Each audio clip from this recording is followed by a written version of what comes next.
Which Utah Utes are in for big games against the Washington Huskies as Utah looks for the monumental upset on the road? We're talking about it on today's Locked On Utes. You are Locked On Utes, your daily podcast on the Utah Utes. Part of the Locked On Podcast Network. Your team every day.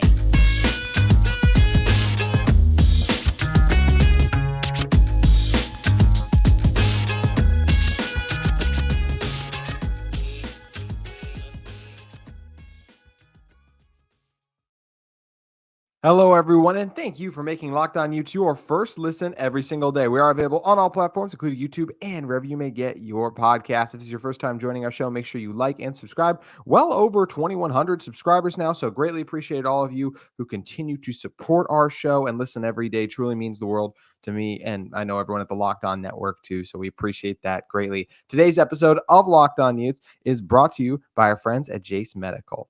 Jase Medical, empower yourself when you purchase a Jase case, providing you with personal supply of 5 antibiotics that treat 50-plus infections. Get yours today at jasemedical.com. That's JASE medical.com. My name is JT Wistrcill, former intern inside the University of Utah Athletic Department. And on today's show, we are diving into Utah's matchup with the Washington Huskies, just a day away now. And what a showdown it figures to be for Utah. I just, as a college football fan in general, I just get excited when best on best go at it.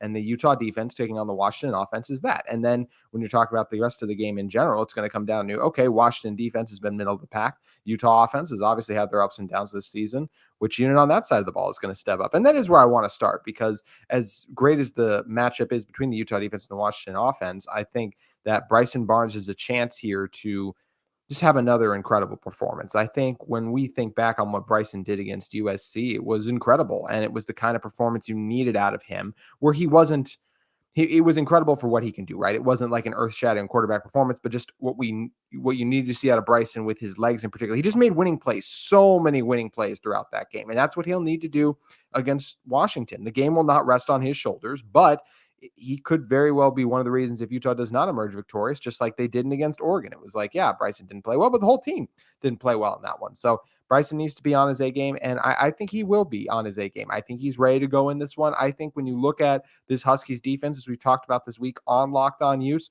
there are opportunities for Utah to win on the outside, particularly Munir McClain and Devon Vele. I just like what we're seeing from them right now. Money Parks, I think, will continue to catch 1 to 2 nice passes, and of course, I expect Landon King to continue to make plays as he's kind of started to emerge and just grow and get more comfortable each week in this Utah offense. So will Utah score offensively 25 points? We'll get to that in a second, but I do want to just continue to talk about the passing game for Utah and Bryson. I think Bryson in this game, I think I'd surprise most of you guys, by the way, with this stat. Do you know Bryson did not throw for 100 yards last week? It was only 161. It's funny how a quarterback's performance can feel more impactful than it really was.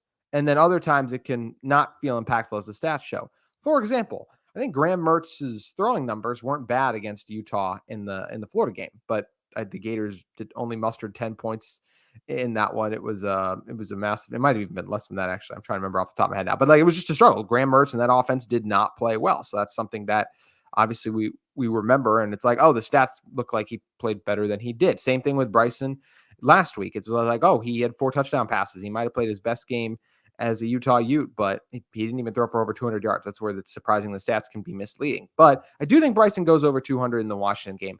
I do not think the Utah ground game will be as dominant. And, when you rush for over 350 yards, I just don't expect the Huskies to do that. They're a better defense. They're going to be packing the box. And that's where I think there'll be opportunities for Bryson to make some throws and make some plays on the outside. I think Devon Vele will hover right around that 100 yards, somewhere in between 80 to 100. I expect him to make some grabs over the middle of the field. It'd be great to see him continue to find the end zone as he did twice last week.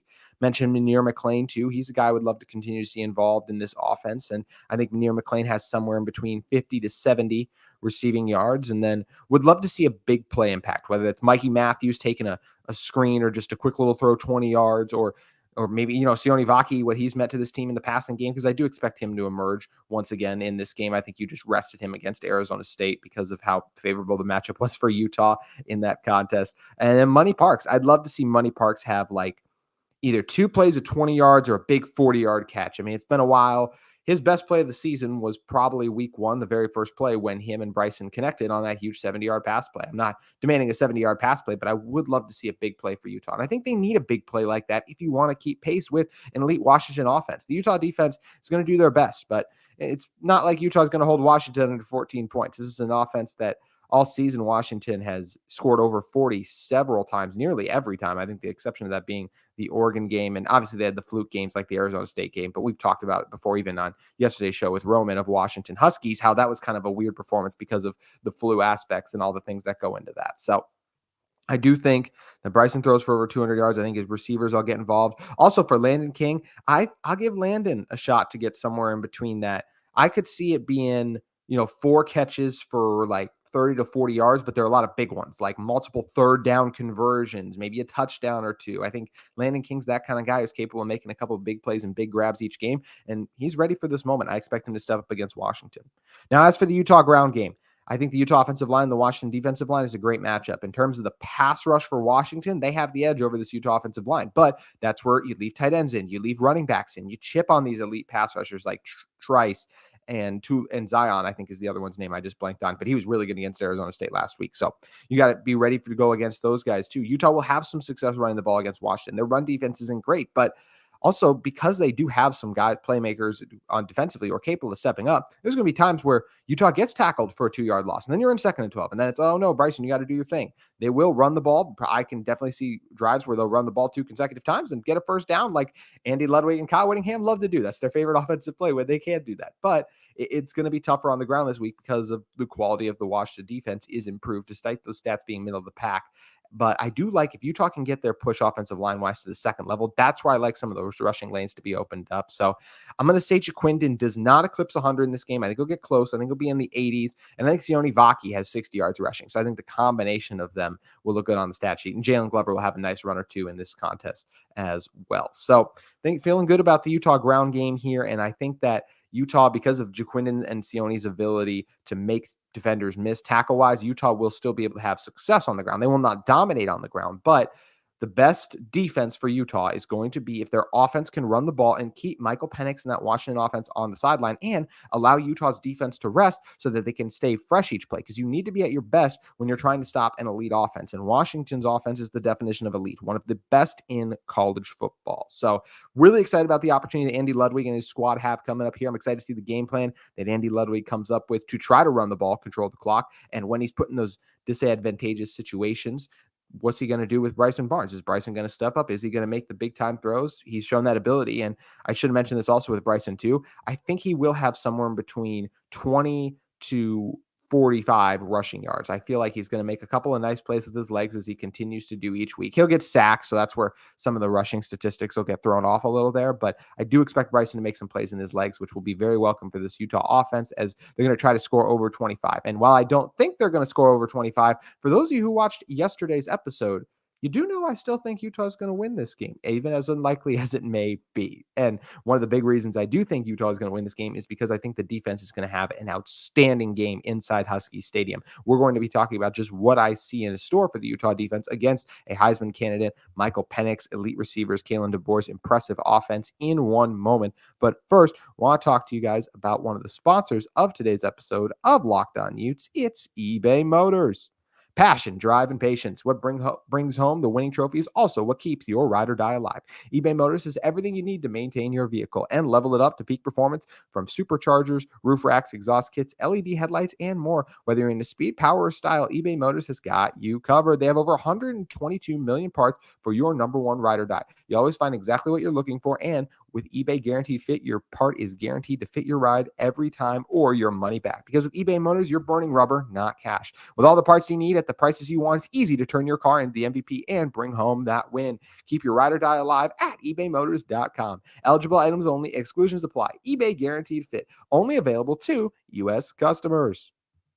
I also want to talk to you about another one of our sponsors at Locked On Utes here, and it's UCCU. Learn and Earn, the UCCU mobile banking app that pays your entire family to learn about money. Kids, they look to parents to become more financially literate, but parents, they don't always know the answers. Learn and Earn breaks down financial topics into fun, bite-sized educational games like quizzes and trivia. Every time a family member completes a topic, they earn points that can occur and can be redeemed for gift cards at stores like Amazon, Apple, Sephora, Walmart, Nike, and more. There's age-appropriate content for every member of the family and compete against each other and track their progress on leaderboards. Learn and Earn is inside the UCCU mobile banking app, so you can play it anytime, anywhere. The more you play, the more you learn, and the more you learn, the more you earn. Learn and Earn, part of UCCU's award-winning Be Money Smart Youth Banking Program, helping kids, teens, and parents have fun while becoming more financially literate together. UCCU, love where you bank. All right, looking now at the matchup between the Utah defense and the Washington offense. I mentioned it off the top, best against best. It's what I love to see. I've talked about it this week on the show. I expect a lot of NFL draft scouts to be in attendance to see how Michael Penix will perform against a dynamic and impressive pass rush. And I should say, honestly, just a dominant pass rush that Utah has. And I do think Utah corners who still do a good job. Once again, the Pac-12 receivers are really good. The Pac-12 quarterbacks are really good. So, yes, Bo Nix gashed them a little bit. But who has Bo Nix not gashed throughout the season? And I did make a mistake when saying that Utah held Oregon their lowest scoring outing. It was actually Washington, I believe, who held them to their lowest scoring outing in a loss. Utah held them to their lowest scoring outing in a win on the season, but Washington's defense was a little more successful at home. And they've been better at home. Obviously, every team plays a little better at home, right? So that's where, look, this Utah defense has their hands full. We've talked about Penix. We've talked about O'Dunes, other receivers. The ground game coming off a strong showing last week against USC. An offensive line that Kyle Whittingham has already credited as the best they've seen so far this season. So how will Utah have success against the Huskies? I think the biggest thing that Utah needs to do is get pressure on Michael Penix. And I think they have the guys to do it. I have it listed on here. Will Utah force multiple Huskies turnovers? If Utah does not win the turnover battle, I'd be surprised if they win this game.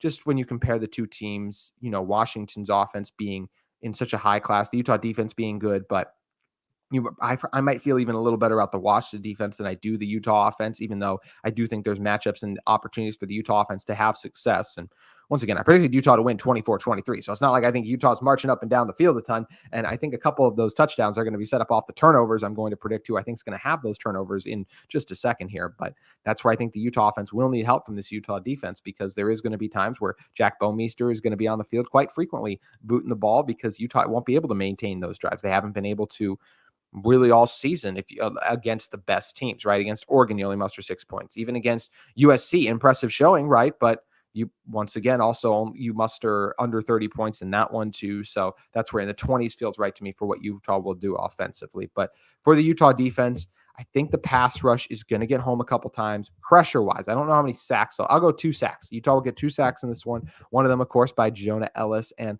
I think one of them, too, as well. I'm going to go with Van Fillinger to get home in this one. Connor O'Toole might be the safer bet with the way he's playing right now, but like to mix it up a little bit here. Would love to see like a Tanuvasa or a Tafuna get in on a sack as well. How about a Samote Pepa? This is the time of year last year with these last couple games to go where he was at his best self. That was so elite and game-changing for Utah in the middle of their defense. So that's where I'm excited to see who will step up on this Utah defense. And as for who will step up, I do think Jonah Elliss has a good game. He's going against a NFL caliber offensive tackle in this one. So they'll win reps against each other. Sometimes Jonah will get home with a spin move. Sometimes he'll use his speed to the outside, strong hands, good pass rush moves that he has to deploy at his disposal. And look, it's going to be a back and forth battle, as I mentioned. I really think that, there will be drives where it's like, man, we haven't heard from Jonah Elliss a little bit. And then it's going to be like, oh man, look at Jonah Elliss got into the pocket so quickly it forced Penix to throw it away. And, same thing with O'Toole, Van Fillinger.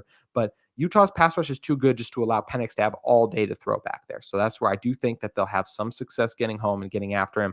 And I, once again, predicting Jonah Elliss to come up with a sack as well as Van Fillinger. I also think this Utah defense, they're one of the best when it comes to stopping the run in college football. And I think they're going to have a really good day stopping the run in this one as well. When you look at Utah up front, I love Tafuna and Tanuvasa's ability to hold on those double teams. And Demooney and Karene Reed both playing at a high level right now. I think they'll excel at taking down the Huskies' backs in space. So I don't expect Washington to rush for over 100 yards. Yes, Michael Penix is Michael Penix. Those receivers are on the outside of those receivers on the outside. So I do expect Penix to throw for 250 to just around 300 yards. I don't see how he's getting over like 320 yards either. If you're telling me at 302 yards, I could see that too. But I do think Utah defensively will make some plays throughout this game that allow them to stay in it. And I do think there's a good chance that Utah is able to pick off Penix just once, because when he's been under pressure, one of his interceptions earlier in the season, I know we talked yesterday with Roman and he had the flu, but he did make that mistake under pressure, threw a really bad interception against Arizona State. And I think he's going to have another one of those moments under duress. Maybe Utah's up because of an earlier fumble, which I do think that Leavani Demouni is going to come in and be able to punch the ball at one time, forcing a fumble that we'll say Karene Reed is going to recover. You never know with the crazy predictions. I had one prediction come true last week, actually, during the Arizona State game that I was a more obscure one that I was happy about. I can't remember what it was now, but either way. So yeah, with this Utah defense going against the Washington offense, I do expect them to be able to create an interception, because I think one time on the outside, we're going to see Zamiah Vaughn win one of those 50-50 balls that's thrown up his way. Could be Miles Battle after the nice interception he had against Arizona State last week, but I think Vaughn battling against Odunze, some of those other elite receivers, Jalen McMillan at the time I'm recording this, still questionable, I believe. I don't know if he's going to play in this one or not. They don't need him to beat Utah because of how many other elite receivers they have, but having a game changer like that type of speed on the outside does help and make a difference for sure. So very curious to see how it's going to end up playing out in that regard for the Utah secondary, who will win some battles against these receivers for Washington, and they're also going to lose and get gashed a couple of times. I can definitely see Utah giving up a touchdown over 40 yards in this one, just because Odunze or someone got behind them. Once again, it's the best offense Utah's faced so far this season. It's going to happen. They're going to give up big plays, but those two turnovers they force, in my opinion, are going to be one of the key differences that allows Utah to hang around in this game. And I do feel like Utah is going to find a way to win this one. Maybe it's the fact that I talk about Utah football 5 days a week, every week, and I appreciate all of you who listen and allow me to do that. But I just look and I'm just like, I can't pick against Kyle Whittingham.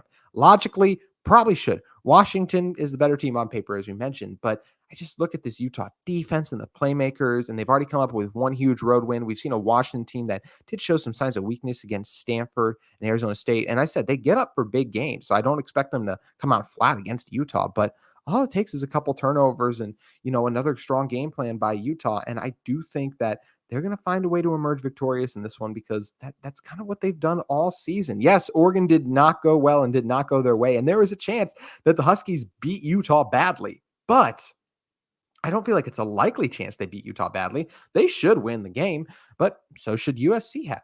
So should some of these other games on the season. I mean, going into the Florida game, we talked about it. Florida, if you're just looking at it like, oh, Utah's down their starting quarterback, and they had several other injuries we didn't even know about going into that game. It's like, oh, Florida should beat Utah, even though they're on the road. They didn't, because Utah played better that day. These games aren't played on paper, and there's a reason Kyle Whittingham and his team have done so well in big-time matchups over the last few seasons. Yes, of course, they've lost some of them, but also go back to the 2 games against Oregon from 2 years ago, what they did to USC twice last year. USC already once this year. Yeah, they're not perfect in those games, but I think it's crazy to say Utah doesn't have a chance, and everyone I've seen is giving Utah a chance. Roman even talked about yesterday how you don't want to sleep on this Utah and a Kyle Whittingham-led team because of what they've done, and I'm excited to see the game plan they come out with. Utah, I think, feeling good off the Arizona State game, but I don't expect them to be like riding high, like, oh, we're unstoppable. I mean, just 2 weeks ago, you got humbled against Oregon, and I think they know the task at hand is a challenging one in taking down the Washington Huskies. So I'm excited for the opportunity that Utah has defensively here. I do think for Utah, I think it'll be Karene Reed this week who leads them in tackles. That was the prediction I got right last week. I just remember, I think I said Leavani Demouni would lead Utah in tackles, and I believe he did. Also, Utah rolling with those all whites. I think they look fantastic. So how is Utah going to lose wearing those all whites, which I don't think they've lost wearing the all whites this season, because I think even against Oregon State, I don't remember them being in white. You guys can correct me in the comments if I was wrong, but I do want to know from you guys, what's your game score prediction? Which Utah Utes do you think are in for a big outing? It's going to be fun to see. In a second, we're going to wrap up talking about what this win would mean for Utah. And I'm not just talking about in the 2023 season, but I'm talking about in the future of college football. I do want to discuss that momentarily, but first I want to tell you a little bit more about our friends at Jase Medical. We spend a lot of time talking together, you and I. We get fired up together on wins and losses, who starts and who sits. I'm thankful for that connection we have. And today I want to our chat to be a little more personal. I just learned that you can get a 1-year supply on ED medications. You realize what that means? Bring on extended travel. Bring on the next natural disaster or supply chain issue. You are covered, my friend. You don't have to worry about whether or not you can refill your generics for Cialis, Viagra, Rivedo, prescription. And this is possible because of our friends at Jase Medical. You can go online right now to jasemedical.com to receive your 12-month supply on your daily medication. Remember to use promo code Locked On at checkout for a discount as well. A verified customer had this to say about Jase: "I'm thankful for this service. Supply chain issues caused me to cut pills in half to have it. I ordered most of my daily meds with a year's supply. I also ordered an antibiotic kit. I feel secure now. Prices are lower than local pharmacies. I highly recommend this for everyone." If you or someone you loved if you or someone you love would get some peace of mind by having a year supply of any daily med, you can go to jasemedical.com to see if it's offered for you. Remember to use the promo code Locked On. That's all caps, no spaces, Locked On, for $20 off your purchase.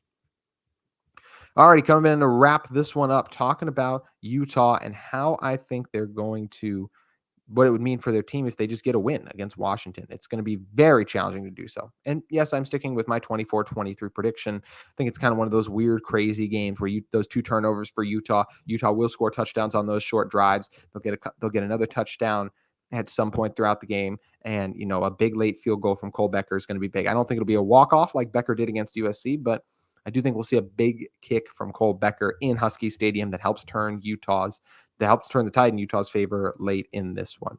But just talk about what a win would mean for Utah. Like, yes, it would keep Utah alive in the very unrealistic at the moment Pac-12, their race for the Pac-12 championship game. It's going to be tough, but I do want to just continue to see this Utah team ranked. They are ranked 18 by the CFP committee. I think if they do lose in this one, they're probably going to drop outside of the rankings. And if they won their last 2 against Arizona and Washington, I do think that they would end up back being ranked and they might still be ranked regardless, because obviously if 18 beats 5, that's not that bad of a loss, in my opinion. Like, let's look at LSU's losses. I think they're ranked like right ahead of Utah they're ranked behind Utah, because they do have those 3 losses now, but they've lost to Alabama, Florida State, and Ole Miss. Those are all 3 top 10 losses right now. Utah's losses at the moment will be, if they were to lose to Washington, right, would be, even excluding the loss to Washington, because we're talking about what a win would mean. But for Utah, they would still have really good losses on their resume. Oregon State, Oregon, 2 top 15 teams in college football right now. So I do think that this is a Utah team. If they win, they continue to stay ranked, continue to bolster that brand, try to work their way inside the top 15. It's going to be hard to be in the top 10 with 3 losses, but continue to find ways to win. And it would just be good as doing everything you can to try and stay alive in the race for the Pac-12 championship. But more importantly, as it pertains to the future of Utah football, Kyle Whittingham can sit in these meetings, and Washington's kind of the one team that Utah hasn't beat recently, Pac-12 wise. I think Roman had the record yesterday. I think it was like 2-7. Kyle Whittingham isn't against his career, but Utah can sit in these meetings with these recruits, and they're like, all those schools that went off to the Big Ten, you can point to wins over UCLA, USC, Oregon, and Washington. And outside of Washington, multiple wins against those schools, those Big Ten powerhouse brands that are going over there. So you can come to Utah and beat those teams. It's been proven time and time again. Utah recruits the right type of players for their system, and it's worked out phenomenally for them so far. And I think it's going to continue to work out well for them, even though they do expect to be heavy transfer-wise. Kyle Whittingham has already mentioned for next season, which that's going to be a fun off-season conversation, examining the transfer portal and see what kind of recruits and players that Utah is looking to bring into their program. But yeah, win for this one would just be big for Utah, keeping their playoff, but the Pac-12 championship game hopes alive, as well as just continue to bolster the brand, being like, yep, beat another elite team in the Washington Huskies, a top 5 upset. Like, those are ones heard around the world. Like, those are players want to come play for teams that are capable of beating the best too, especially when, they might feel slighted by the best. Maybe you don't have that Washington offer, but you have an offer from another good Pac-12 school, but you're like, no, I want to go to Utah because they just beat a school like Washington. I want to continue to be that. We know what Utah does recruiting wise. You can come play right away. You can win, grow, and develop your talents, and then hope to go off to the NFL. Utah offers all of those things, and I do expect to see more recruiting bump from Utah, especially if they're able to beat Washington, which I'm still predicting they're going to do. But it's going to be fun to see how it all plays out tomorrow. Utah taking on Washington. We'll see if the 18th ranked Utes can take down the top 5 Huskies. I look forward to seeing it play out. Drop your final predictions once again below. Thank you for following Locked On Utes all week long. We'll be back Sunday for our post-game reaction show. And then all next week, we'll be talking about the Arizona game, which is going to be a really intriguing matchup too.